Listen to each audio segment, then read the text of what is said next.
Pourquoi devenir volontaire à l'autre bout du monde? Pour quelle durée? Est-ce que c'est vraiment fait pour moi?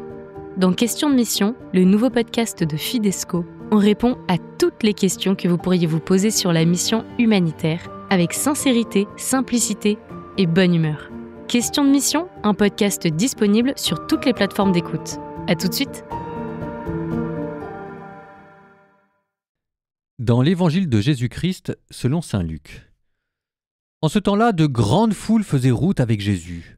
Il se retourna et leur dit : « Si quelqu'un vient à moi sans me préférer à son père, sa mère, sa femme, ses enfants, ses frères et sœurs, et même à sa propre vie, il ne peut pas être mon disciple.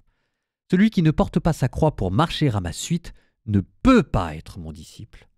Et quel est celui d'entre vous qui, voulant bâtir une tour, ne commence par s'asseoir pour calculer la dépense et voir s'il a de quoi aller jusqu'au bout? Car si jamais il pose les fondations et qu'il n'est pas capable d'achever, tous ceux qui le verront vont se moquer de lui. Voilà un homme qui a commencé à bâtir et n'a pas été capable d'achever. Et quel est le roi qui, partant en guerre contre un autre roi, ne commence par s'asseoir pour voir s'il peut, avec 10 000 hommes, affronter l'autre qui marche contre lui avec 20 000? S'il ne le peut pas, il envoie, pendant que l'autre est encore loin, une délégation pour demander les conditions de paix.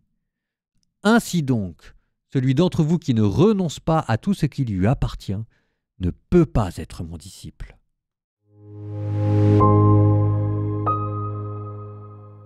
Les enfants, pas dit qu'on y arrive.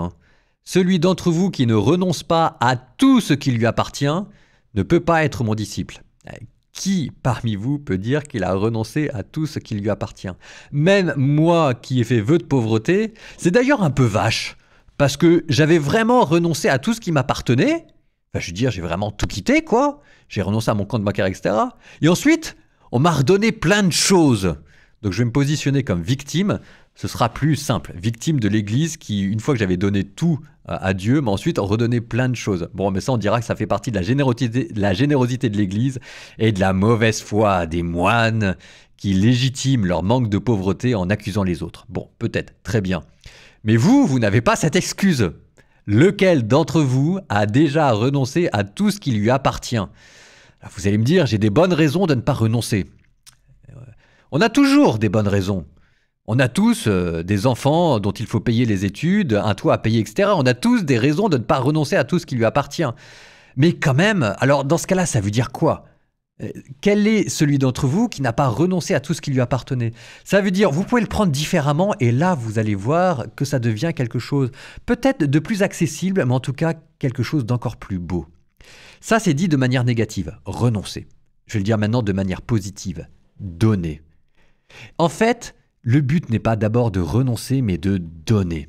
Et quel est celui d'entre vous qui a déjà donné tout ce qui lui appartenait? À sa femme, à son mari, à ses enfants, à ses collègues, enfin bref, peut-être que vos collègues n'en demandent pas autant, mais l'idée de base, c'est que, à défaut de pouvoir renoncer à tout, peut-être pouvons-nous tout donner. Tout ce qui n'est pas donné sur terre sera perdu au ciel. Alors, lequel d'entre vous n'a pas encore tout donné? Évidemment, nous tous, mais maintenant laissez-moi vous redire la parole de Jésus. Celui qui ne porte pas sa croix pour marcher à ma suite ne peut pas être mon disciple. Notre croix ici devient notre orgueil, notre avarice, notre flemmardise. Et marcher à la suite de Jésus, ça veut dire faire le bien, librement, gratuitement, sans compter. Et là, nous serons des disciples. Et là, nous deviendrons comme Jésus.